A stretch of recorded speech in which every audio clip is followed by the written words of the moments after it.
হজের সময়ে লক্ষ লক্ষ মানুষ গোটা বিশ্ব থেকে হজ করার জন্য আসতো। মক্কা শহরে ঢুকার কয়েকটা গেট ছিল। আবু জাহাল ওই গেটে কিছু লোক ফিট করে দিল যে যারাই হজ করতে আসবে এদেরকে বলে দিবা যে আমাদের এলাকায় নতুন এক পাগল আসছে, এই পাগলের নাম মুহাম্মদ ইবনে আব্দুল্লাহ, পড়েন না আউযুবিল্লাহ। খবরদার, তোমরা হজ করতে আসছো ভালো কথা, হজ করবা, খেজুর খাইবা, জমজমের পানি নিবা, মাগার মুহাম্মদের কাছে যাইবা, ওর কাছে গেলে সবাই কি হয়ে যায়? যারা যায় এরাও পাগল হয়ে যায়।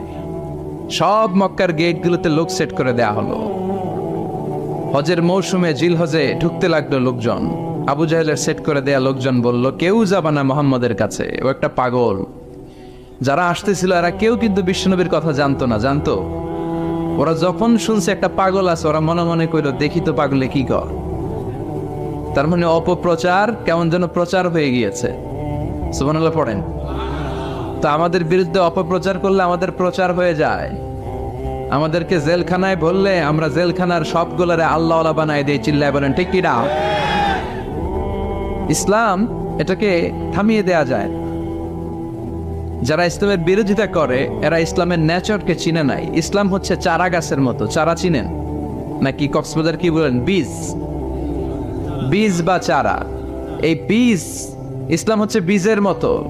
ইসলাম বিরোধীরা ইসলামকে মাটির নিচে গেড়ে ফেলতে চায়, কিন্তু গাড়লে কি হবে? এটা তো বীজ। মাটির নিচে বীজ গাড়লে কি হয়? সুবহানাল্লাহ কইবেন না? মক্কার গেটগুলোতে দাঁড়িয়ে দাঁড়িয়ে অপপ্রচার শুরু করে দিল। Don't go to Muhammad, he is completely mad. পাগল, যেও না। সবার মনে চিন্তা, ঘটনা কি? কে এই মুহাম্মদ? নাম শুনি নাই। হজ করি আর না করি, আগে এই বেটার কাছে যাইতে হবে। আল্লাহু আকবার। সবাই বিশ্বনবীর কাছে যায়, চেহারা দেখে কোরআনের বাণী শুনে কালিমা পড়ে মুসলমান হয়ে যায়। আবু জাহেল আবার মন্ত্রী পরিষদের বৈঠক ডাকলো, খবরদার কাউকে যেতে দেয়া যাবে না, কেউ যাবে না। কিন্তু কি আজীব তামাশা, প্রতি রাতে আবু জাহেল লুকিয়ে লুকিয়ে নিজেও যায়। না জানি কত সুন্দর ছিল বিশ্বনবীর কণ্ঠ, না জানি কতটা চমৎকার সুরের ঝংকার খেলতো আমার নবী যখন তেলাওয়াত করত, না জানি কি সুরের লহরী ছিল বিশ্বনবীর গলায়। কাফের হয়েও, বিরোধিতা করেও কোরআন না শুনলে পেটের ভাত হজম হয় না, রাতে ঘুম আসে না। প্রতি রাতে আবু জাহেল যায়। তো আবু জাহেল যেহেতু যায়, বাকিরাও লুকিয়ে লুকিয়ে যায়। সবাই দিনের বেলা বলে কেউ যাবে না। কি বলে? দিনের বেলা বলে কেউ, ভাইয়েরা আমার, বোনেরা তোমার, খবরদার কেউ যাবেন না। রাত্রে নিজেই যায়। তো আবার মাঝে মাঝে রাত্রিবেলা নিজেদের সাথে নিজেদের দেখাও হয়ে যায়। কত বড় ডাকাত! একজন বিশ্বনবীর বাড়ির এই পাশে, আরেকজন ওই পাশে, আরেকজন ওই পাশে, আরেকজন ওই পাশে। বিশ্বনবী যখন তেলাওয়াত শেষ করেন সবগুলো দেয় দৌড়। ফিরে আসার রাস্তা একটা, কয়টা? ওই রাস্তায় দেখা হয়ে যায়। আবু জাহেল বলে, কিরে আসলি কেন? সবাই কয় তুমি না, তা তুমি আসছো কেন? দিনের বেলা তো বড় বড় বক্তব্য হাঁকাও, রাতের বেলা এরকম চোরামি করো কেন? আবু জাহেল বলে, ঠিক আছে, তোরাও করছিস, আমিও করছি, কইস না, কারো কাছে কইস না। সবগুলা চোর। সবগুলা কি? আর চোরে চোরে খালাতো ভাই। তো এই সব খালাতো ভাইরা লুকিয়ে লুকিয়ে চোরের মতো তেলাওয়াত শুনতে যেত। আবু জাহেল বলল, কেউ যেতে পারবে না, সবাই রাজি। এরপরের দিন আবু জাহেল বলল, আজ থেকে কেউ যদি যাস, তোদের সম্পত্তি সব সিজ করা হবে, আর মাথার চুল কামিয়ে আলকাতরা মেখে মক্কার বাজারে ঘুরানো হবে। সবাই বলে আমরা রাজি। আবু জাহেল বলে, তাহলে সাইন কর। সবাইকে আগে আমনে করে। Abu Jahl as a chairman, he gave the signature. সে ওই পন্ডে সিগনেচার দিল যে যদি যাওয়া হয় আমাদের সম্পদ রাষ্ট্রীয়ভাবে সিজ করা হবে, মাথার চুল কামিয়ে আলকাতরা মেখে মক্কার বাজারে ঘুরানো হবে। তো সবাই স্বাক্ষর করলো। দিন গড়িয়ে রাত আসলো। আবু জাহেল বিছানায় এপাশ ওপাশ করে, টসিং এন্ড টার্নিং, ঘুম আসছে না। আবু জাহেল মনে মনে ভাবে, আজকে যেই ভাষণ দিছি সকালে, আজকে কেউ যাবে না, আমি 100% নিশ্চিত আমি একটু যাই।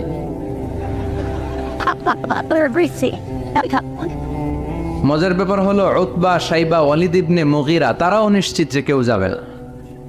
তারাও বাড়িতে বসে নিশ্চিত যে কেউ যাবে না, আমি একটু।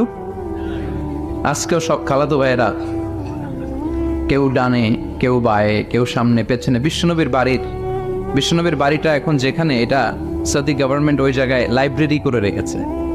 লাইব্রেরি, জ্ঞানের আলো বিতরণ হচ্ছে, গেলেই ফ্রি বই।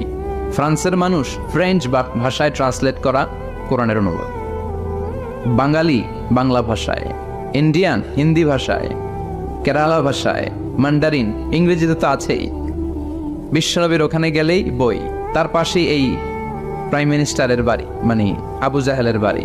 ওইখানে গেলে ফ্রি দুর্গন্ধ পাওয়া যায়, ফ্রি, কোনো টাকা দেওয়া লাগবে না। আর বাংলাদেশের হাজিরা ওইখানে গেলে সবাই ওইটারে খোঁজে, বাংলাদেশিরাও খোঁজে, পাকিস্তানিরাও খোঁজে, চায়নার উইগুর প্রদেশের যারা, আমাদের সাথে অনেক কিছু মিল আছে। হানাফি স্কুল অফ থট তারা প্র্যাকটিস করে। সবাই জেদ্দাতে নেমেই আগে বলে আবু জাহিলের বাড়ি কই। সবাই বলে আপনি তো আসছেন উমরা করতে, আবু জাহিলের বাড়িতে কি করবেন? যাইয়া হাইগা ভরাই দিয়ে আসুন। প্রাইম মিনিস্টারের বাড়িতে যে গোটা বিশ্বের মানুষ পায়খানা করে দুর্গন্ধ করে দিয়ে আসে। এজন্য প্রাইম মিনিস্টারদেরকেও সাবধান হওয়ার দরকার আছে না নাই? চারদিকে সব খালাতো ভাইরা সেট আপ, প্রাণ ভরে আজকে শুনবো। প্রতিদিন দেখা হয়ে যায়, আজকে কারো সাথে দেখা হবে না। তো সবাই প্রাণ ভরে বিশ্বনবীর কণ্ঠের জাদুমাখা তেলাওয়াত শুনে, বিশ্বনবী কোরআন তেলাওয়াত যখন শেষ করলেন সবগুলা দিছে দৌড়। কিন্তু ফিরে যাওয়ার রাস্তা কয়টা? আজকেও দেখা। আজকে কেউ কাউরে কিছু বলে না, সবার মাথা নিচের দিকে।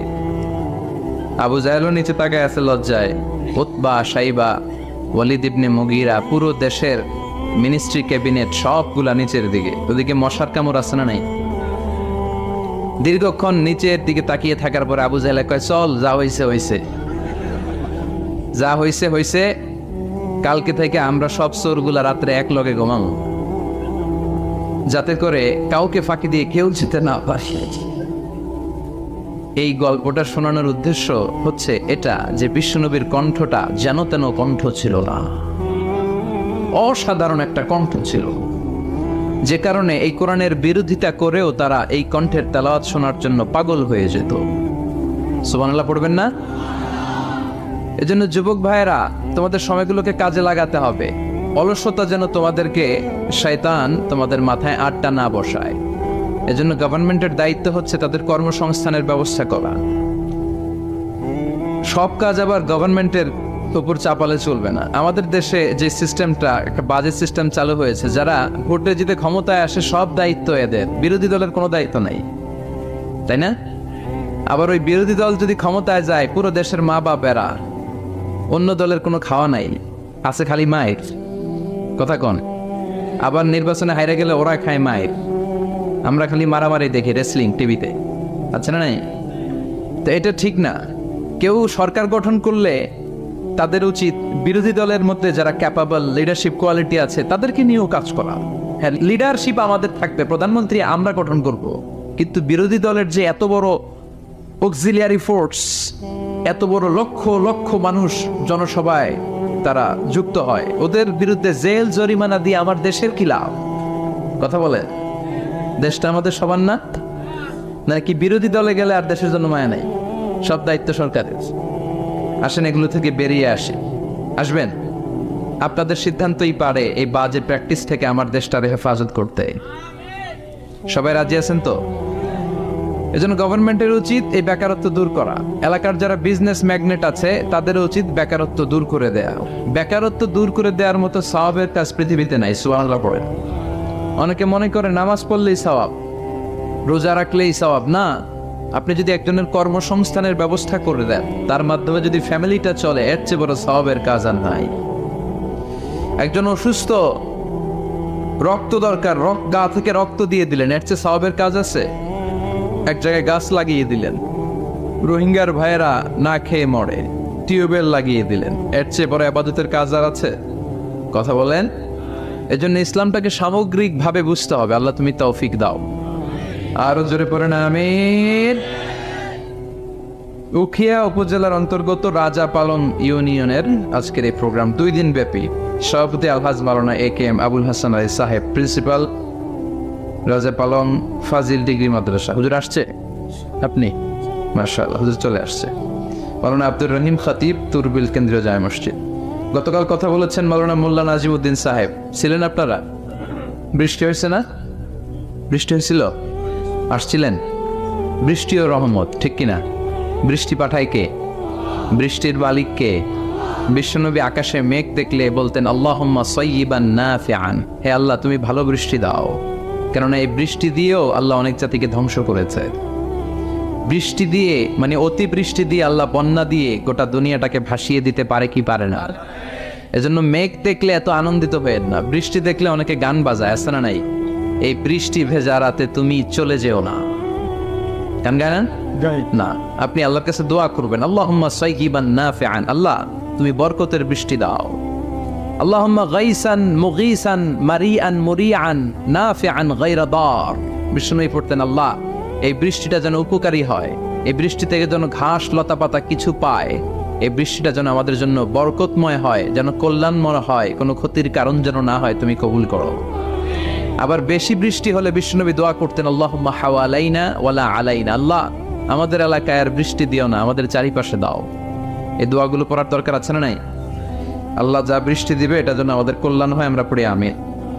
আজকে হচ্ছে দ্বিতীয় রজনী, আজকে আমরা ইনশাআল্লাহ কোরআন থেকে কথা শুনবো। মহিলাদের জন্য প্রজেক্টরের মাধ্যমে মাহফিল দেখার ব্যবস্থা আছে। যারাই এই প্রোগ্রামের সাথে সম্পৃক্ত আল্লাহ তাদের সবাইকে কবুল করো। আসুন আমরা ফরমালি আল্লাহকে একটা থ্যাঙ্কস জানাই, ধন্যবাদ জানাই। আমরা হৃদয় নিংড়ানো মনের সবটুকুন ভালোবাসাকে উজাড় করে দিয়ে সিংহ শার্দুলের মতো গর্জন করে আকাশ বাতাস প্রকম্পিত করে মন প্রাণ বুক মুখ একসাথে করে দেহের সবটুকুন শক্তি গলার মাঝ বরাবর এনে চিৎকার করে পড়ি কালিমাতু শুকুর আলহামদুলিল্লাহ। সবাই পড়েন রব্বানা লাকাল হামদ হামদান কাসীরান তাইয়িবান মুবারাকান ফীহি ইয়া রাব্বি লাকাল হামদু কামা ইয়ানবাগি লিজালালি ওয়াজহিকা ওয়া আযীমি সুলতানিকা লাকাল হামদু বিল ঈমান লাকাল হামদু বিল ইসলাম লাকাল হামদু বিল কোরআন। আমরা প্রশংসা করলাম কার? সব জায়গায় প্রশংসা করব কার?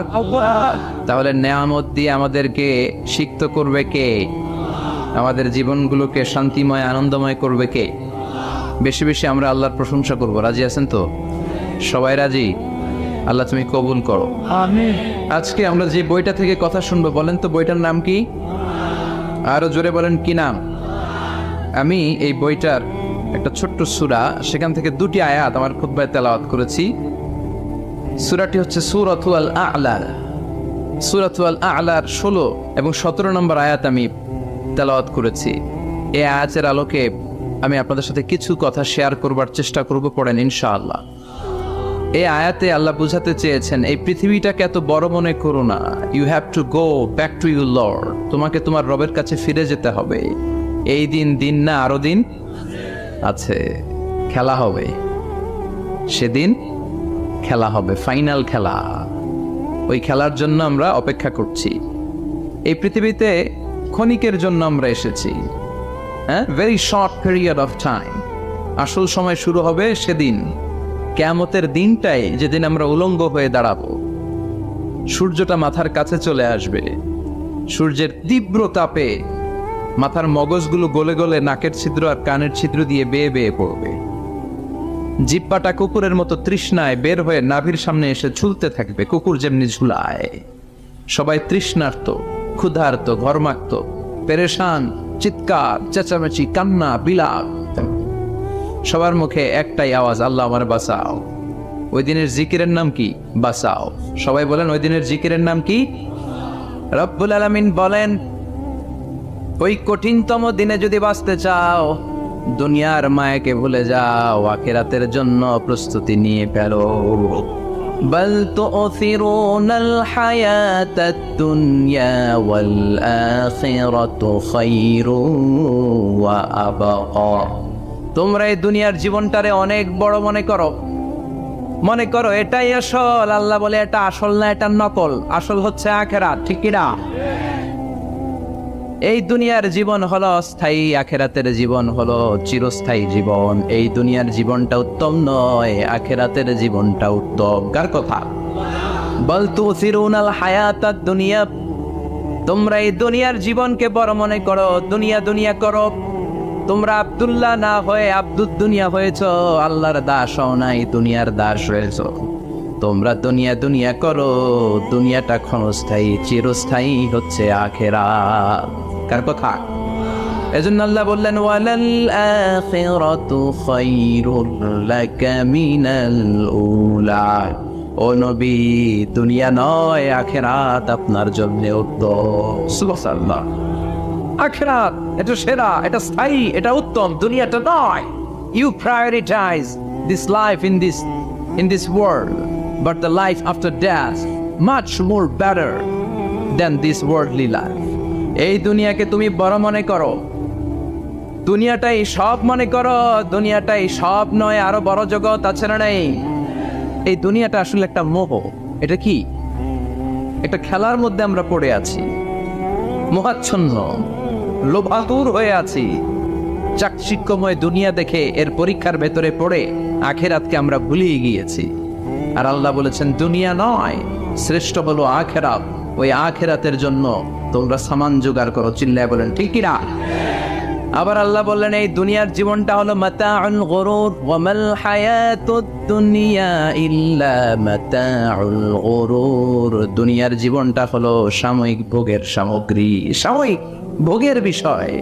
আজ আছে কাল নাই, হাতের ময়লা, ছেড়ে দিলে সব শেষ। ঠিক কিনা? আবার আল্লাহ বললেন এই দুনিয়ার জীবন হলো লাইবুন ওয়া লাহবুন, ওয়া মাল হায়াতুদ দুনিয়া ইল্লা লাইবুন ওয়া লাহবুন। দুনিয়ার জীবন হলো খেল তামাশা, মরলে সব শেষ হয়ে যাবে। চিল্লায় বলেন ঠিক কিনা? ওরে এভবের রঙ্গ হবে যে ভঙ্গ, সবই সাধেরই অঙ্গ তোমার মাটিতে মিলাবে, জন্মিলে মরিতে হবে। ঠিক কিনা? মাটিতে মিলিয়ে যাবে, কিচ্ছু থাকবে না, লাশ হয়ে যাবে, খুঁজেও পাওয়া যাবে না। আবার আল্লাহ বললেন এই দুনিয়ার দৃষ্টান্ত হলো কামা ইন আনজালনাহু মিনাস সামা। এই দুনিয়ার জীবন আকাশ থেকে পাঠানো পানির মতো। এই পানি দিয়ে দুনিয়াতে গাছ হয়, একদিন গাছগুলো মরে যায়, খুশি হয়ে যায়, বাতাসের এক ছাপটায় বসিগুলো কই যায়, খুঁজেই পাওয়া যায় না। ঠিক কি না? কোথায় যে চলে যাবে দুনিয়ার জীবন খুঁজেই পাওয়া যাবে না। টিকে থাকবে, অবশিষ্ট থাকবে, আজীবনের জন্য অপেক্ষা করবে একটা কাল, সেটা হচ্ছে আখিরাত। চিল্লায় বলেন ঠিক কি না? আমরা লোভের মধ্যে পড়ে আছি, মহাচ্ছন্ন। কখন যে ডাক চলে আসবে আমরা জানি। চিল্লায় বলেন জানি। একদিন মাটির ভেতরে হবে ঘরে মন আমার, কেন বান্ধ দালান ঘরে মন আমার, কেন বান্ধ দালান ঘর। প্রাণ পাখি উড়ে যাবে পিঞ্জড় ছেড়ে, ধরা দামে সবই রবে, তুমি যাবে চলে। বন্ধু বান্ধব যত, মাতা পিতা দ্বারা সুত, সবই হবে তোমার পরে মন আমার, কেন বান্ধ দালান ঘর। একদিন মাটির ভেতরে হবে ঘরে মন আমার, কেন বান্ধ দালান ঘরে মন আমার, কেন বান্ধ দালান ঘর। চিল্লায় বলে ঠিক কি রাত? অমাল হায়াতুদ দুনিয়া ইল্লা মাতাউল গুরুর। দুনিয়ার জীবনটা এটা ভোগের সামগ্রী, আজ আছে কাল নাই, কখন যে চলে যেতে হবে কেউ জানি না। আপনাদের এই মাহফিলে আসার আগ দিয়ে এই কিছু সামনে কি রাস্তা যেন বলে এটাকে, এই করুলিয়া বাস স্ট্যান্ডের এদিকেই আমার প্রাইভেট কার যখন যাচ্ছে, আমরা যখন যাচ্ছি, হুট করে আরেকটা গাড়ি এসে একজনকে ধাক্কা মারলো, হুন্ডা গেল একদিকে, সে গেল একদিকে। হঠাৎ দেখি মাথা দিয়ে ফিনকি দিয়ে রক্ত বেরোচ্ছে, আবছা অন্ধকার, গাড়ির আলোতে দেখা যাচ্ছে ফিনকি দিয়ে রক্ত, এরকম রাস্তার পাশ দিয়ে রক্ত বেয়ে বেয়ে পড়ছে। মুহূর্তের মধ্যে এক ধাক্কায় নাই। তার কত চিন্তা ছিল, কত প্ল্যান ছিল জীবন নিয়ে, সুন্দর সংসার করবে, বাবা মার মুখ খুশি করবে, সমাজের জন্য অনেক কিছু উপহার দিবে, সামনে নির্বাচন আসতেছে, এটা নিয়ে তার মাথায় টেনশন ছিল না। কে আসবে ক্ষমতায়, কত উৎসব, কত আমেজ, কিন্তু নাই, সব ভঙ্গ করে দিল কে? আজকে রাতে আমাদেরও এরকম ঘটতে পারে কি পারে না? এই মাহফিল থেকে সহি সালামতে বাসায় ফিরতে পারবো গ্যারান্টি লেটার আছে নাকি? আরো আধা ঘন্টা বাঁচবো গ্যারান্টি? আরো 10 মিনিট শ্বাস যেটা নিলাম এটা ফেলতে পারবো গ্যারান্টি? কথা বলে আমাল হায়াতুদ দুনিয়া ইল্লা মাতাউল গুরুর। আল্লাহ বললেন এটা ভোগের সামগ্রী। এই দুনিয়ার জীবন খেলতামাশার জীবন, মোহের জীবন। মোহের ভেতরে পড়ে আখিরাতকে তোমরা ভুলে গিয়েছো। দুনিয়া আসল নয়, আসল হলো আখিরাত। ঠিক কি না? এই দুনিয়ার জীবনটা হলো 4টা স্বর্ণের টুকরার 3টা লাশের মতো। মনোযোগ দিয়ে শুনবেন, কয়টা স্বর্ণের টুকরা? লাশ কয়টা? বনি ইসরায়েলের জামানাতে 3 যুবক ভাগ্যের সন্ধানে, ভাগ্য চেঞ্জ করার জন্য কাজের সন্ধানে তারা বের হয়েছে। পথিমধ্যে গুপ্তধন পেয়েছে। 4টা স্বর্ণের টুকরা পেয়েছে 3 জন। কয়জন? কয়টা স্বর্ণের টুকরা? 4টা স্বর্ণের টুকরা পেয়ে মহা খুশি। খুশিতে বাক বাকো কে আমাদেরকে পায়। আজকে স্বর্ণের টুকরা ভাগ করে আমরা অনেক ধনী হয়ে যাব। এক বন্ধু বলল, পেটে অনেক ক্ষুধা লেগেছে, আগে বাজার থেকে খাবার নিয়ে আয়, তারপরে 3 জন বন্ধু মিলে 4টা স্বর্ণের টুকরা ভাগ করে নিয়ে যাব। এক বন্ধুকে বাজার থেকে রুটি কিনে আনানোর জন্য পাঠিয়েছে। বাকি 2 বন্ধু এবার বসে বসে পরামর্শ করে, ওইটারে যদি মেরে ফেলতে পারি ভাগ বটোয়ারার দরকার নাই, তুই নিবি 2টা, আমি নিব 2টা। সহজ হয়ে গেল না? ও নিবে 2টা, এ নিবে 2টা, আর ওটার মেরে ফেলবো। যেটা রুটি আনতে গেছে ওটা মনে মনে ভাবে, রুটিতে যদি বিষ মিশাতে পারি। কি মিশাতে পারি? আর ওই 2টারে যদি খাওয়াইতে পারি তাহলে সব আমার, গোটা দুনিয়া আমার, দুনিয়াকে মজা লেলো, দুনিয়া তোমার। যেই চিন্তা ওই কাজ। রুটির মধ্যে বিষ মেখে এনে বন্ধুদের কাছে দিয়েছে। 2 বন্ধু মিলে ওইটারে ঘুষান শুরু করছে। ঘুষাইতে ঘুষাইতে শেষ। একটা শেষ, উইকেট একটা পড়ছে। কয়টা? আর আছে উইকেট কয়টা? ওই 2 উইকেট। কয় ক্ষুধা লাগছে এটারে মারতে, অনেক কষ্ট হয়েছে, আগে খাইয়া লই। আগে কি করি? ওই 2টা মিলে বিষ মাখানো রুটি খেতে শুরু করেছে। বিষ খাওয়ার পর ওই 2 উইকেটও শেষ। কেউ নাই, 3টাই লাশ হয়ে পড়ে আছে। 4টা স্বর্ণের টুকরা পাশে পড়ে আছে। এটাই হলো দুনিয়ার জীবন। চিল্লায় বলেন ঠিক কিনা? এজন্য আল্লাহ বললেন, গোলাম থাকতে আসো নাই, চলে যাবা। কুল্লু নাফসিন যায়িকাতুল মাউত সুম্মা ইলাইনা তুরজাউন। সবাইকে মরতে হবে, কেউ থাকবে না। এই পৃথিবীতে প্রাণ নিয়ে যারা আগমন করার সুযোগ পেয়েছে সবাই মরবে। আজ হোক কাল, আগে হোক পরে, সবাইকে যেতে হবে। চিল্লায় বলেন ঠিক কি না? আবার আল্লাহ বললেন, আইনামা তাকুনু ইউদরিকুমুল মাউত। যেখানেই থাকো না কেন মৃত্যু তোমাদেরকে ছাড়বে না। মৃত্যু তোমাদেরকে সাক্ষাৎ করবে, মৃত্যু তোমাদেরকে খুঁজে বের করবে। যদিও সুদূর আকাশ পানে, পালাও সেথায় লাগিয়ে সিঁড়ি। আকাশের উপরে যদি বিশাল সিঁড়ি লাগিয়ে 4র্থ আকাশে চলে যান, চাঁদের মধ্যে বাড়ি করেন, মঙ্গল গ্রহে বাড়ি করেন, ওই জায়গায় মালাকুল মাউত আপনারে খুঁজে পাবে না। চাঁদেও খুঁজে পাবে। মঙ্গল গ্রহে যদি যান, স্যাটেলাইট, আমাদের একটা বঙ্গবন্ধু স্যাটেলাইট চ্যানেল লঞ্চ করা হয়েছে না, ওইখানে গেলে তো আর নাই মালাকুল মাউত। কথা বলে আল্লাহ বললেন, ওয়াজাআত সাকরাতুল মাউতি বিল হক। মৃত্যুর কষ্ট তোমাদের ছাড়বে না, যেখানেই তোমরা থাকো না কেন মৃত্যু ঠিকই তোমাদের পাকড়াও করবে। চিল্লায় বলেন ঠিক কি না? আবার মৃত্যুর একটা নির্ধারিত সময় আছে। ওই সময় যখন আসে 1 সেকেন্ড আগেও আসে না, পরেও আসে না। কার কথা? লিকুল্লি উম্মাতিন আজালুন ফাইযা জাআ আজালুহা লা ইস্তাখিরুনা সাআতাও ওয়া লা ইস্তাকদিমুন। মৃত্যুর জন্য একটা নির্ধারিত টাইম আছে। টাইমটারে বেঁধে দিয়েছে কে? ওই টাইমটা যখন চলে আসে 1 সেকেন্ড আগেও আসে না, 1 সেকেন্ড পরেও আসে না, অন টাইম আসে। কিভাবে আসে? On time. কথা বলেন, সবাই বলেন অন টাইম। আরো জোরে বলেন, death will come on time, death never late. মৃত্যু যখন আসে অন টাইমে আসে। নির্ধারিত একটা সময় আসে, ওই সময়ের আগেও আসে না, পরেও আসে না।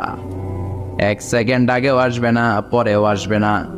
মনে করেন আপনাকে রব্বুল আলামিন 60 বছরের হায়াত দিয়েছে, আপনার বয়স এখন 50 বছর, আরো বাকি কয় বছর? এখন গোটা বিশ্বের সবাই মিলে যদি আপনারে মারতে চায় কিছু করতে পারবেন না। কথা বলে আবার রব্বুল আলামিন আজ রাত 12টায় আপনার হায়াত কেড়ে নিবে।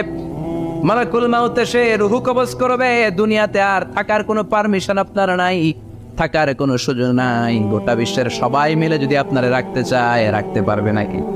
কথা বলেন। চলে যেতে হবে।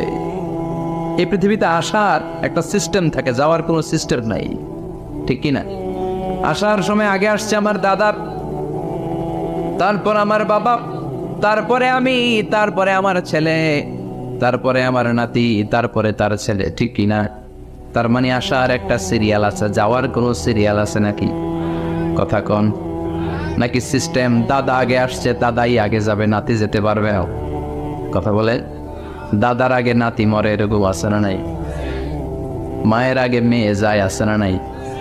মুরব্বী বাজানেরা বেঁচে থাকে, আমাদের মতো যুবকগুলো অ্যাক্সিডেন্টে মারা যায়, আছে না নাই? আবার অসুস্থরা বেঁচে থাকে, সুস্থরা মরে যায়, আছে না নাই? হাসপাতালে রোগীগুলো বেঁচে থাকে, ডাক্তার মরে যায়, আছে না নাই? উখিয়া তো ডাক্তার মরে না, দিকেও ডাক্তার মরে। ওনারা না বাঁচায় মানুষে? হ্যাঁ হ্যাঁ, আল্লাহ বাঁচায়, ডাক্তার হচ্ছে ওয়াসিলা। চিল্লা এখন ঠিক কিনা? তার মানে এই মরণের একটা সিরিয়াল, দুনিয়ার থেকে চলে যাওয়ার কোনো সিরিয়াল থাকে না, মরে যাওয়ার সিরিয়াল থাকে না, আসার একটা সিরিয়াল থাকে, যাওয়ার কোনো সিরিয়াল থাকে না, কি বলেন? জোরে বলেন। আবার চলে যাওয়ার কোনো ভরসা নাই, 1 সেকেন্ডের মধ্যে সব হয়ে যায়। একটা সঙ্গীত আছে না, 1 সেকেন্ডের নাই ভরসা, ভঙ্গ হবে রং তামাশা, চক্ষু বুঝিলে হায়রে দম ফুরাইলে। চিল্লায় বলেন ঠিক কিনা? হায়রে মানুষ রঙিন ফানুষ, দম ফুরাইলে তবু তো ভাই কারোরই নাই একটুখানি। কথা কয় না? হায়রে মানুষ রঙিন ফানুষ, রঙিন ফানুষ, হায়রে মানুষ। চিল্লায় বলেন ঠিক কিনা? যে কোনো সময় চলে যায়। এই গানের যিনি সিঙ্গার ছিলেন, আমরা তখন ছোট, ফিরোজ শাহ বা ফিরোজ শাহ নামের, 1 সেকেন্ডের নাই ভরসা, ভঙ্গ হবে রং তামাশা, চক্ষু বুঝিলে হায়রে দম ফুরাইলে। এই গানটা উনি গাইতে গাইতে স্টেজে মারা গিয়েছিলেন। দেখেন নাই? মুরব্বীরা জানবেন। তার মানে মৃত্যুর গান গেতে গেতে অনেকে মৃত্যুবরণ করে, এরকম আছে না নাই? অনেকে খাওয়ার টেবিলে বসে মারা যায়, আছে না নাই? ফুটবলার ফুটবল খেলতে খেলতে মরছে, দেখেন নাই? ক্রিকেট খেলতে খেলতে মরা যায়, আছে না নাই? রেসলিং খেলতে খেলতে মারা যায়, দেখেন নাই? হ্যাঁ, এরকম ভিডিও দেখা যায় যে প্রতিপক্ষকে রেসলিং খেলায় মারতে মারতে শেষ, এখনই জিতে যাবে, হঠাৎ করে তাকায় কিচ্ছু বোঝে না, হঠাৎ করে জামিনে উল্টে পড়ে যায়, রেফারি এসে মাটিতে বাড়ি মারে, আর লড়ে না, আছে না? রেফারি কি করে? মাটিতে বাড়ি মারে, এতক্ষণ সে জিতে যায়, এখন আর নড়েই না। তাকাতে তাকাতে দুনিয়া থেকে নাই। অনেক টেলিভিশনের নিউজ রিপোর্টার রিপোর্ট করতে করতে নাই, দম ফুরাইলে শেষ হয়ে যায়। অনেকে অ্যাক্সিডেন্টে মরে, সড়ক দুর্ঘটনায়, অনেকে বিমান দুর্ঘটনায় মরে, আকাশে মরে না? অনেকে পানিতে ডুবে মরে, অনেকে আগুনে পড়ে মরে, অনেকে ক্রস ফায়ারে মরে, আছে না নাই? আবার অনেকে রাত্রিবেলা বিছানায় ঘুমোতে যায়, সকালে আর ওঠে না। কত ধরনের মরণ। আল্লাহ তুমি আমাদেরকে ভালো মরণ দিও, ইমানি মরণ দিও। ইমানের পথে অবিচল থেকে আমার মরণ যেন হয়। ইমানের পথে অবিচল থেকে আমার মরণ যেন হয়। তোমারই কাছে মিনতি আমার, তোমারই কাছে মিনতি আমার, মহামহিম দয়াময়। ইমানের পথে অবিচল থেকে আমার মরণ যেন হয়। চিল্লায় পড়ে না আমিন। তার মানে কে কোথায় মরবো আমরা কেউ জানি নাকি? ওমা তাদরি নাফসুম বিআইয়ি আরদিন তামুত, কোন জায়গায় মরবা, কখন মরবা কেউ আমরা জানি না, কিন্তু মরবো সবাই জানি, ঠিক কিনা? কুল্লু নাফসিন যায়িকাতুল মাউত, প্রত্যেকটি আত্মার মৃত্যুবরণ করতে হবে, এটা আমরা সবাই জানি। The most certain thing in life is death, but the most uncertain thing in our life is the time of death. এ জীবনের সবচেয়ে সুনিশ্চিত বিষয় হলো মরণ, সবচেয়ে অনিশ্চিত বিষয় হলো মরণের সময়। চিল্লা এখন ঠিক কিনা? মরবো যে আমরা সবাই জানি, কিন্তু কোথায় মরবো আমরা কেউ জানি? জানি আমরা? সবাইকেই মরতে হয়, জন্মালেই মরতে হবে, চলে যেতে হবে, থাকা যাবে না। এটাই হলো পৃথিবীর পদ্ধতি। জীবনের সবচাইতে নির্মম ঘটনা হচ্ছে মরণ, সবচাইতে ভয়ঙ্কর অভিজ্ঞতা। কোন প্রাণীর জন্য সর্বোচ্চ এবং সবচাইতে ভয়ঙ্কর অভিজ্ঞতা হচ্ছে মৃত্যু। এবং এত ভয়ঙ্কর অভিজ্ঞতা, এই অভিজ্ঞতাটা কারো কাছে শেয়ার করে যাওয়া যায় না। মরার সময় কেউ বলে যেতে পারছিল আমার মরতে এমন লাগছে? কইতে পারছে? কেমন লাগছে বলতে পারে?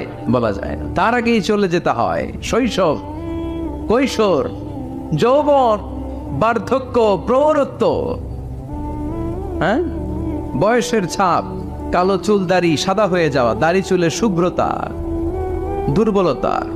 This is the circle of life. ছোট্ট ছিলাম, বড় হলাম, সিঙ্গেল ছিলাম, ডবল হলাম, তারপরে বাবা হলাম, তারপরে শ্বশুর হলাম, তারপরে নানা হলাম, তারপরে চলে যেতে হবে। This is the circle of life. চিল্লায় বলে ঠিক কিনা? এই যে মুরব্বীরা, দাড়ি পাকা মুরব্বী যারা আছে, আপনারা কি মনে করছেন মায়ের পেট থেকে এরকম মুরব্বী হয়ে বেরিয়েছিল? কিরকম বের হয়েছিল? তারাও ওয়া ওয়া করেছে। এরাও ফিডার খাইতো, এই চাচারা খায় নাই? এরাও ফিডার খেত, এরাও মায়ের বুকের দুধ খেত, এরাও ছোট্ট বাচ্চাদের মতো গরমকালে পানির মধ্যে ডুবাইতো। স্কুল ফাঁকি দিয়ে বাচ্চারা ডুবায়, আছে না নাই? উখিয়াতে এরকম নাই? ছোট্ট বাচ্চা ছিল, বড় হলো, বার্ধক্যে উপনীত হলো। This is the circle of life. চলে যেতে হবে।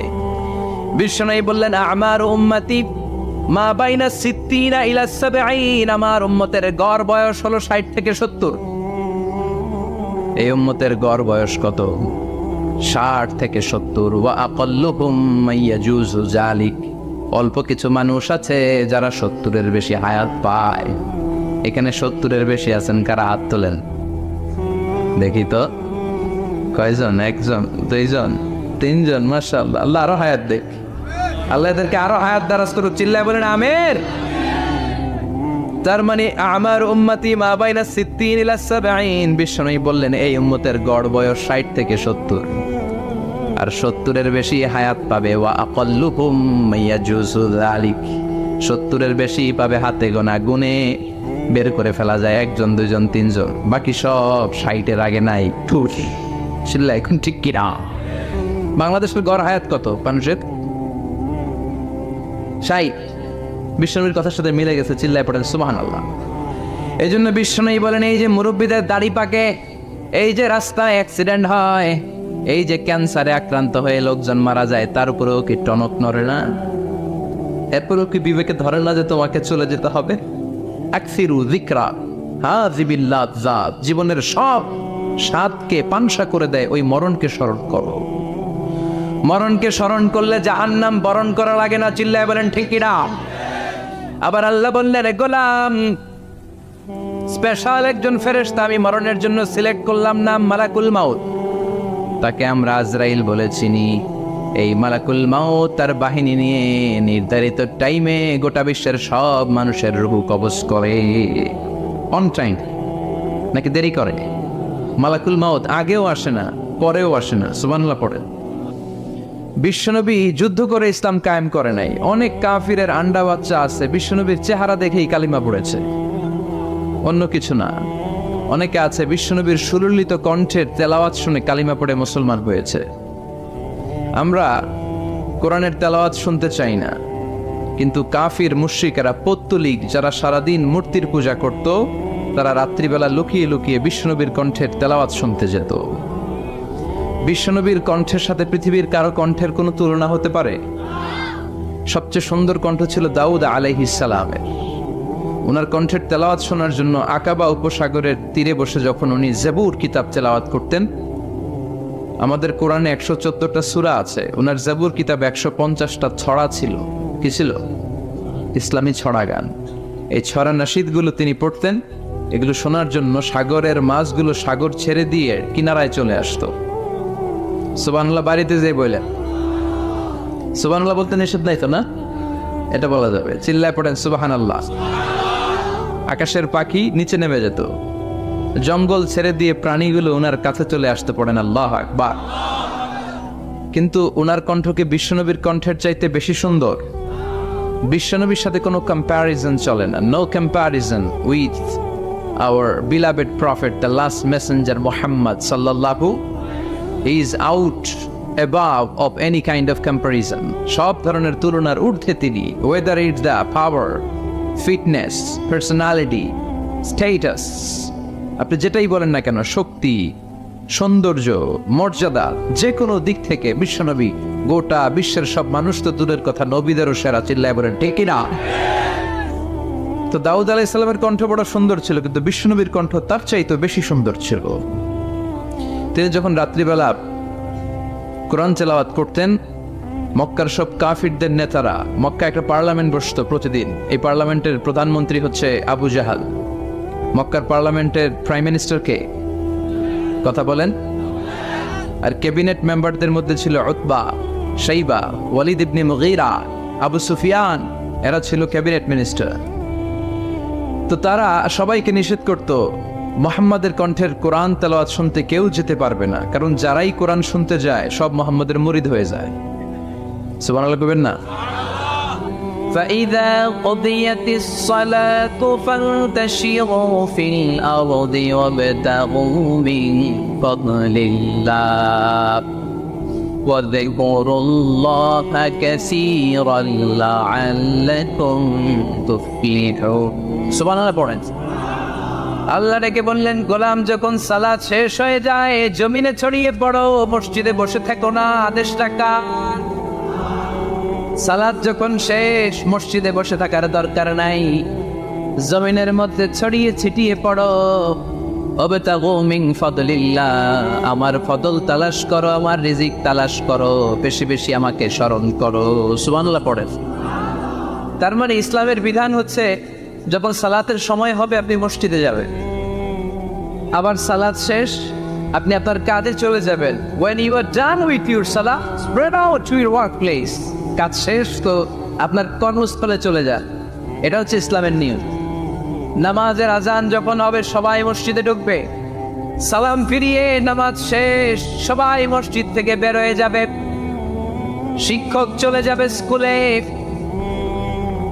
কৃষক চলে যাবে ফসলের খাতে, ব্যবসায়ীরা চলে যাবে শপিং মলে, মেম্বার অব দ্য পার্লামেন্ট চলে যাবে সংসদ ভবনে, যে যার কাজের মধ্যে সে তাড়াতাড়ি ইনভলভ হয়ে যাবে। সালাত শেষ কাজে ঝাঁপিয়ে পড়ো, আদেশটা কার?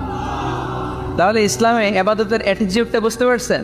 কাজের সময় কাজ, নামাজের সময়, আওয়াজ করে বলেন, কাজের সময় নামাজের সময়। সুন্দর হয়েছে না বিষয়টা? ফাইদা কুদিয়াতিস সালাতু ফান্তাশিরু ফিল আরদ, যখন তোমাদের সালাত শেষ তখন জমিনে ছড়িয়ে পড়ো। জমিনটাকে আল্লাহ আমাদের জন্য উর্বর বানিয়েছেন। জমিনে বীজ রোপণ করে দিলে এখানে ফসলের ব্যবস্থা করে দেয় কে? ওয়াল্লাযী জাআলা লাকুমুল আরদা যালুলান ফামশু ফি মানাকিবিহা ওয়া কুলু মিন রিজকি ওয়া ইলাইহিন নুশুর। তিনি তো এমন সত্তা যিনি তোমাদের জন্য জমিনটারে ফ্ল্যাট বানিয়ে দিয়েছেন, সমতল বানিয়ে দিয়েছেন। এই জমিনের অলিতে গলিতে, বনে বাদারে, রাস্তায়, সাগরে, পাতালে, পাহাড়ে, বিভিন্ন জায়গায় তোমরা ঘুরে বেড়াও, সেখানে যে আমি আল্লাহর রিজিক তালাশ করো। সুবহানাল্লাহ। এই জমিনটাকে আল্লাহ সাহালাতুল মাসালিক, চলার জন্য সহজ বানিয়ে দিয়েছেন, ফ্ল্যাট, উঁচু নিচু নাই। এই যে লক্ষ্মীপুরের আজকে এই যে প্যান্ডেলের এখানে উঁচু নিচু আছে, আজকে এইখানে যদি উঁচু হতো ওইখানে নিচু হতো, আমরা ঠিক মতো দেখতে পারতেন? বিমান থেকে এটা খুব সুন্দর দেখা যায়, জমিনটা খুব ফ্ল্যাট দেখা যায়, সমতল। এই সমতল হওয়ার কারণে এখানে চাষাবাদের সুযোগ সুবিধা করে দিয়েছে কে? তাহলে বোঝা গেল এই জমিনটা সমতল এবং উর্বর, ভেরি ফার্টাইল ল্যান্ড। আমাদের সালাত শেষ আমরা কাজে চলে যাব, আবার আজান হলে মসজিদে ঢুকে যাবে। এটাই হচ্ছে ইসলামের নিয়ম। সাইয়েদনা ওমর ফারুক যখন মসজিদে নববীর ইমাম, তিনি ইয়ামান দেশের কিছু লোকদের সাথে সাক্ষাৎ করলেন। কোন দেশের? ইয়েমান, যুদ্ধ বিধ্বস্ত একটা দেশ এখন। প্রাচীন নগরী হায়দ্রাবাদ বা আলাবাক, এই ইয়ামান দেশের কিছু লোকের সাথে তিনি সাক্ষাৎ করলেন। তারা গোল হয়ে বসে থাকে, নামাজের পরে যায় না, বসে বসে সুবহানাল্লাহ পড়ে, আলহামদুলিল্লাহ পড়ে জিকির করে। ওমর ফারুক ভাবলেন দেখি পরের রক্তে কি হয়। উনি আসরের নামাজে ইমামতি করতে আসলেন, এসে দেখলেন ইয়ামানের লোকেরা মসজিদের বারান্দায় আশেপাশে বসে আছে, সবাই যায়, এরা যায়। মাগরিবের সালাতে উনি ইমামতি করতে আসলেন, ওমর ফারুক নামাজ শেষ করে দেখলেন সবাই চলে যায়, কিন্তু ইয়ামানের লোকগুলো যায় না। এশান সালাত পর্যন্ত তিনি ওয়েট করলেন। এশান নামাজ পড়ে চলে যাওয়ার সময় ওমর ফারুক দেখলেন সবাই নামাজ পড়ে কাজে চলে যায়, কিন্তু ইয়ামান দেশের লোকগুলো যায় না। ওমর ফারুক বললেন, মা বালাকুম মা খাতবুকুম, ঘটনা কি? কি হয়েছে তোমাদের? সবাই নামাজ পড়ে চলে যায়, কাজে যায়, তোমরা যাও না কেন? এখানে কি করো? ইয়ামানেরা বলতে শুরু করলো, নাহনু আল মুতাওয়াক্কিলুনা আলাল্লাহ, আমরা এখানে আল্লাহর উপর তাওয়াক্কুল করে বসে আছি। ওমর ফারুক অবাক হলেন, আনতুম আল মুতাওয়াক্কিলুনা ফিল্লাহ, তোমরা আল্লাহর উপর তাওয়াক্কুল করে বসে আছো? তো এই যে সারাটা দিন খাপটি মেরে এখানে বসে থাকলে তোমাদের খাবার আসে কোত্থেকে? উপার্জন হয় কি করে? ইনকাম আসে কোত্থেকে? রুজি রুটি হয় কোত্থেকে? ইয়ামানি লোকগুলো বললো, আমরা এখানে বসে বসে জিকির করি, তেলাওয়াত করি, বুজুর্গের মতো বসে থাকি, আমাদের বুজুর্গিয়া জিকির দেখে আশেপাশের লোকেরা এসে আমাদেরকে খাবার দিয়ে যায়। ওমর ফারুক বললেন, সর্বনাশ, তাইলে যে তোমরা আল মুতাওয়াক্কিলুনা ফিল্লাহ, তোমরা হচ্ছে আল মুতাওয়াক্কিলুনা আলা বা'দিকুম বা'দা, একে অপরের উপর নির্ভরশীল। যারা প্লেটে করে খাবার নিয়ে আসে তোমরা তাদের উপর তাওয়াক্কুল করছো, কারণ তারা যদি প্লেট ভরে খাবার নিয়ে আসে তোমাদের পেটে কোনো দানা পানি পড়বে না। তোমরা আল্লাহর উপর মুতাওয়াক্কিলুনা আলাল্লাহ, তোমাদের সাধ্যের সবটুকু করার পরে তারপরে তোমরা তাওয়াক্কুল করবে। কি সুন্দর ইসলাম! এক সাহাবী বললেন, ইয়া রাসূলুল্লাহ, আমি উটে চড়ে এসেছি, তো আপনি তো আমাদেরকে তাওয়াক্কুলের ওয়াজ করেছেন, আমি উটের রশিটা গাছের মধ্যে না বেঁধে যদি শুয়ে থাকে আল্লাহর উপর তাওয়াক্কুল করে, উটটা থাকবে না? বিশ্বনবী বললেন, না, তোমার উট থাকবে না, আগে রশি দিয়ে উটটা বাঁধো, ইরকিলহা সুম্মা তাওয়াক্কাল আলাল্লাহ, আগে টাইট করে রশি দিয়ে গাছের সাথে উটের রশিটা বাঁধো, এরপর আল্লাহর উপর তাওয়াক্কুল করো। এটার নাম তাওয়াক্কুল। চিল্লায় বলেন ঠিক কি না? আপনার পার্টটা আপনার করতে হবে, আপনার যে রোল, এই রোলটা প্লে করতে হবে। আপনার সর্বোচ্চটুকু করার পরে আমরা তাওয়াক্কুল করি একজনের উপর। চিল্লায় বলেন তিনি কে? ওমর ফারুক বললেন, তোমরা মুতাওয়াক্কিলুনা আলাল্লাহ নাও, তোমরা বের হয়ে যাও, খবরদার এরপরে কোনোদিন তোমাদেরকে যেন এই মসজিদের মধ্যে খাপটি মেরে গোল হয়ে বসে থাকতে না দেখা যায়। কারণ ফাইদা কুদিয়াতিস সালাত ফান্তাশিরু ফিল আরদ ওয়াবতাগু মিন ফাদলিল্লাহ, ইসলামের বিধান হচ্ছে যখন নামাজ শেষ মসজিদে বসে থাকা যাবে। চিল্লায় বলেন বসে থাকা যাবে? যাবে না, সর্বোচ্চটুকু করে তারপরে আপনাকে বের হয়ে যেতে হবে। প্রতিদিন সকালবেলা পাখির বাসা থেকে দেখবেন পাখিগুলো খালি পেটে বের হয়ে। আপনাদের এই এলাকায় পাখির বাসা আছে? কি পাখির বাসা আছে? হ্যাঁ, সব পাখি আছে। তো সকালবেলা দেখবেন পাখির বাসা থেকে পাখিগুলো খালি পেটে বের হয়ে যায়। বিকেল বেলায় পাখিগুলোর ওদর ভর্তি করে, পেট ভর্তি করে আবার পাখির নিড়ে ফিরিয়ে দেয় কে? কারণ পাখিগুলো তাওয়াক্কুল করেছে কার উপর? পাখিগুলো তাওয়াক্কুল করে যদি পাখির নিড়েই বসে থাকতো ওদের পেটে খাবার আসতো? কথা বলেন। বিশ্বনবী এটাই বললেন, তাকুদু খিমাসান ওয়া তারুহু বিতানা, তোমরা যদি পাখির মতো তাওয়াক্কুল করো, মানে আল্লাহর উপর তাওয়াক্কুল করে জমিনে বের হয়ে যাও, তোমাদেরও রিজিকের দায়িত্ব নিয়ে নিবে কে? সকালবেলা প্রতিটা পাখি না খেয়ে বের হয়ে যায়। একটা পাখির পেটের ভেতরে কোনো দানা পানি নাই, কিন্তু আল্লাহর উপর তাওয়াক্কুল করে পাখিগুলো যখন বের হয়ে যায়, বিকেল বেলা পেট ভর্তি করে, ওদর ভর্তি করে আবার পাখির নিরে পাখিগুলোরে ফিরিয়ে দেয় কে? পাখিগুলো কি আমাদের মতো খাবার জমা করে রাখতে পারে? আমরা তো 7 দিনের বাজার একবারে করে ফ্রিজে রাখি। পাখিদের ফ্রিজ আছে না? আছে। আমাদের অতিরিক্ত টাকা হলে আমরা ব্যাংকে ব্যালেন্স করে রাখতে পারি, অ্যাকাউন্ট করে রাখতে পারি। পাখিরাও তো অ্যাকাউন্ট করে রাখে না? না, প্রতিদিন না খেয়ে বের হয়। কালকে ওই পাখিটা কি খাবে, কোন জায়গা থেকে তার রিজিকের ব্যবস্থা হবে আল্লাহ ছাড়া কেউ জানে এটার নাম তাওয়াক্কুল। এটার নাম কি? আমাদের সাধ্যের, আমাদের ক্যাপাসিটি, আমাদের ক্যাপাবিলিটির সবটুকু করে আমরা তাওয়াক্কুল করি একজনের উপর। চিল্লায় বলেন তিনি কে?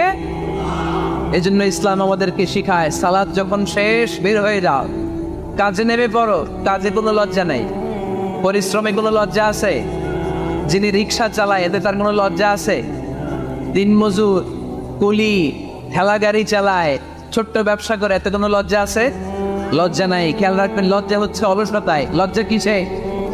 বিষ্ণু ঈসা ইসলাম বলেছেন, মা আকালা আহাদুন তাআমান কাত্তু খায়রুম মিন আইয়াকুলা মিন আমালিয়াতি। নিজ হাতে উপার্জিত খাবারের চেয়ে, অর্থের চেয়ে শ্রেষ্ঠ খাবার পৃথিবীর কোনো মানুষ কোনোদিন ভক্ষণ করে নাই। চিল্লায় কোন সুবহানাল্লাহ। শ্রেষ্ঠতম খাবার, নিজ হাতে উপার্জিত খাবার, ঘাম জড়িয়ে যে অর্থ উপার্জন করা হয়, যে ইনকাম করা হয়, এটা হালাল। আর হালাল খেয়ে দোয়া করলে কবুল করে কে? এজন্য খেটে খাওয়া মানুষ, শ্রমজীবী মানুষ আর মেহনতি মানুষদেরকে বিশ্বনবী খুব ভালোবাসতেন। তারা বিশ্বনবীর বন্ধু, আর বিশ্বনবী ছিল তাদের বন্ধু। সুবহানাল্লাহ পড়েন। এত ভালোবাসতেন বিশ্বনবী খেটে খাওয়ার মেহনতি মানুষদেরকে। সব সময় বিষ্ণু ইসলাম তাদের জন্য দোয়া করতেন। এই জন্য যারা খেটে খায় তারা কপালওয়ালা, তারা মুস্তাজাবুদ দাওয়া। তারা কি?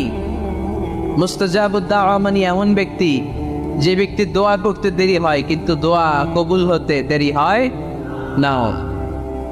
আপনারা এখানে ব্যবসা করেন কে কে? দেখি তো হাত তুলেন তো। ব্যবসা, মাশাআল্লাহ, অনেক ব্যবসায়ী আছে তো দেখি। আচ্ছা, হাত নামান। চাকরি করেন কে কে? চাকরি, চাকরি তো অনেক করে দেখি। হাত নামান। প্রবাসী, ছুটিতে দেশে আসছেন। হুজুর আমি আছি কই? আপনি দেখতে আসছেন? মাশাআল্লাহ। কোন দেশে থাকেন? সৌদি আরব। আলহামদুলিল্লাহ। সৌদিতে ভাল লাগে নাকি সৌদি স্বপ্নের দেশ, খাটতে খাটতে জীবন শেষ? ইনশাআল্লাহ। আচ্ছা, ইউনিভার্সিটির স্টুডেন্ট আছো কারা কারা দেখি? মাশাআল্লাহ। হাত নামাও। ক্লাস 5 থেকে ইন্টারমিডিয়েট পর্যন্ত পড়াশোনা করতেছো, অথবা দাখিল আলিম পর্যন্ত, কারা কারা দেখি? মাশাআল্লাহ। হাত নামাও, হাত নামাও। একবারও যারা হাত তোলেন না এবার তারা হাত তোলেন। আন্নেরা কি করেন? হ্যাঁ, বেকার।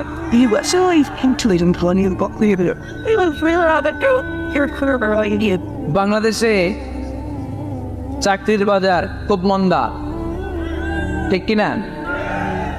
বাংলাদেশ ইন্ডিয়াতে চাকরি পেতে অনেক কষ্ট। সামান্য একটা পদের জন্য যেখানে চেয়েছে ক্লাস 8 পাস, এখানে ডবল মাস্টার ডিগ্রি অ্যাপ্লাই করছে কয়েক লক্ষ। এজন্য আমাদেরকে উদ্যোক্তা হতে হবে। You have to be the entrepreneur. আমাদের উদ্যোক্তা দরকার, বেশি বেশি নতুন নতুন উদ্যোক্তা। নিজেই এমন আইডিয়া নিয়ে আসবে যে আইডিয়া বিক্রি করে দুর্দান্ত আইডিয়া দিয়ে তুমি পুরো দেশ কাঁপিয়ে দিতে পারো। পারা যাবে না লক্ষ্মীপুরের ছেলেরা? আইডিয়ার অনেক দাম। You have to generate new ideas. নতুন নতুন আইডিয়া এনে মানুষ গোটা বিশ্বকে তাক লাগিয়ে দিচ্ছে। এই যে কত কয়েক বছর আগে কারের একটা রাইড চালু হয়েছে, নাম হয়েছে উবার। কি নাম? ঢাকায় যারা চলাফেরা করেন তারা হয়তো চড়েছেন। উবারের নাম শুনছেন না? এই উবার কোম্পানি কি করে জানেন? নিজেদের ব্যবসা নাই, পুঁজি নাই, পাত্তি নাই, অফিস নাই, কিচ্ছু নাই, কোটি কোটি টাকা হাতায় নিচ্ছে। Just idea, just they are generating new ideas.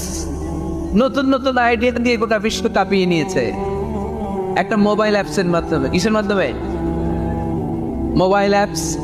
একটা কোম্পানি খুলেছে, গোটা বিশ্বের সব প্রাইভেট কারওয়ালারা ওইখানে রেজিস্ট্রেশন করে আপনি মোবাইলে কোথায় যাবেন, কোত্থেকে যাবেন লিখবেন, গাড়ি আপনার বাড়ির সামনে এসে হাজির। তার একটা পার্সেন্টেজ ওই উবার কোম্পানি পায়। ইউনাইটেড স্টেটস অফ আমেরিকার একটা স্টেট আছে সান ফ্রান্সিসকো, ওইখান থেকে শুরু করছে।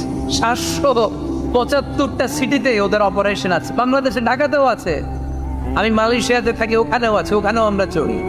প্রায় 63টা দেশে ওদের কাজ বাজ। গত বছরে 2018 সালে ওদের প্রফিট ছিল, রেভিনিউ ছিল $11.27 billion. 11.27 billion dollar. Just they are selling their ideas. নতুন নতুন আইডিয়া দিয়ে গোটা বিশ্বকাপ আছে। এই উবার যখন চালু হলো আমি তখন মালয়েশিয়ায় শুনলাম বাংলাদেশে নতুন আর একটা বাইরে এসেছে পাঠাও। কি নাম?